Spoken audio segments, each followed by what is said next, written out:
You now know about linear regression with multiple variables. In this video, I want to tell you a bit about the choice of features that you have and how you can get different learning algorithms, sometimes very powerful ones, by choosing appropriate features. And in particular, I also want to tell you about polynomial regression, which allows you to use the machinery of linear regression to fit very complicated, even very nonlinear functions. Let's take the example of predicting the price of a house. Suppose you have two features, the frontage of the house and the depth of the house. So here's a picture of the house we're trying to sell. The frontage is defined as this distance.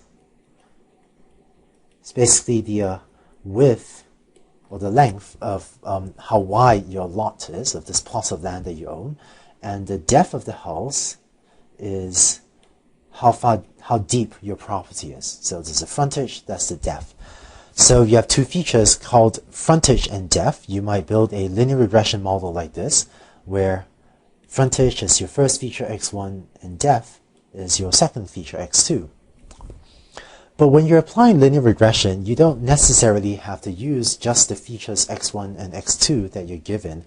What you can do is actually create new features by yourself. So if I want to predict the price of a house, what I might do instead is decide that what really determines the size of a house is the area, really the land area that I own. So I might create a new feature, and just call this feature x, which is frontage times depth.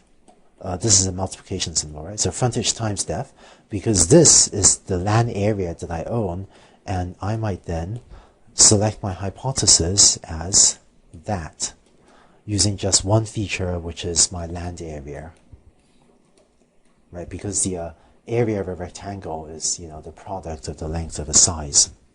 So depending on what insight you might have into a particular problem, rather than just taking the features frontage and depth that we happen to have started off with, sometimes by defining new features, you might actually get a better model. Closely related to the idea of choosing your features is this idea called polynomial regression. Let's say you have a housing price data set that looks like this. Then there are a few different models you might fit to this. One thing you could do is fit a quadratic model like this. It doesn't look like a straight line fits this data very well.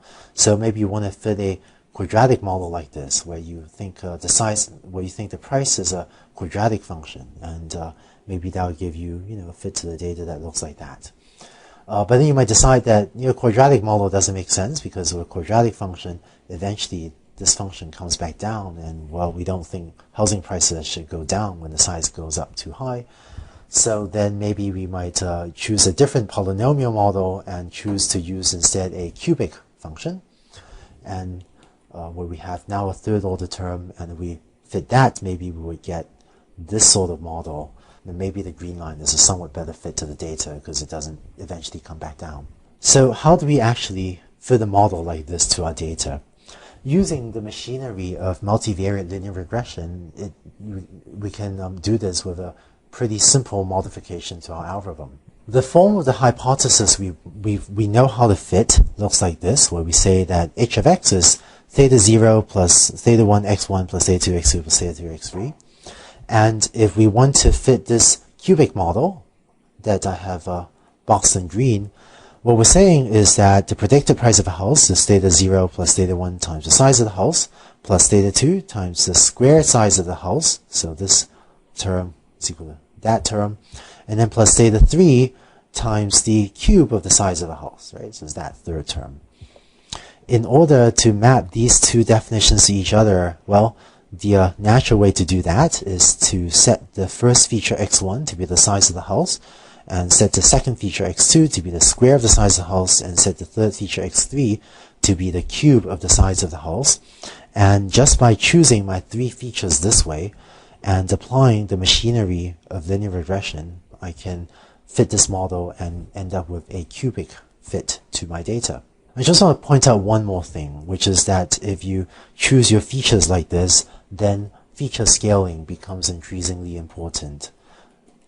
So if the size of a house ranges from 1 to 1,000, so from 1 to 1,000 square feet, say, then the size squared of the house will range from 1 to 1 million. That's the square of 1,000.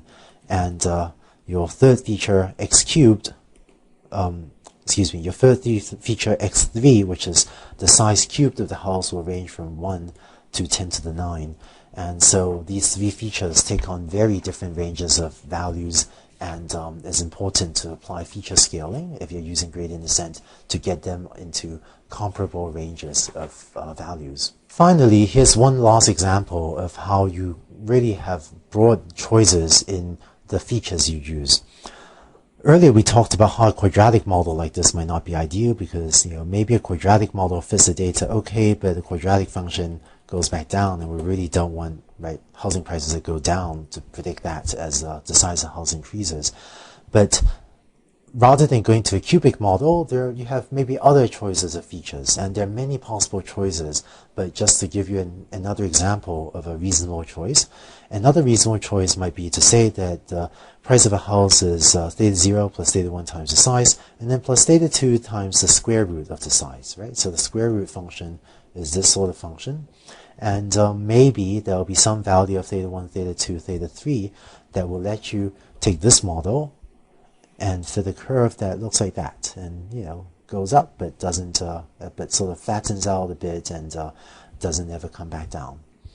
And so by having insight into, in this case, the shape of the square root function, and into the shape of the data by choosing different features, you can sometimes get better models. In this video, we talked about polynomial regression, that is, how to fit a polynomial like a quadratic function or a cubic function to your data. And we talked about this idea that you have a choice in what features to use, such as that instead of using the frontage and the depth of a house, maybe you can multiply them together to get a feature that captures the land area of a house. In case this seems a little bit bewildering, that, wow, we have all these different feature choices, so how do I decide what features to use?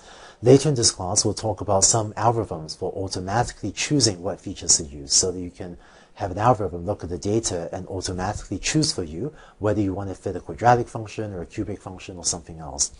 But until we get to those algorithms, for now, I just want you to be aware that you have a choice in what features to use, and by designing different features, you can fit more complex functions to your data than just fitting a straight line to the data.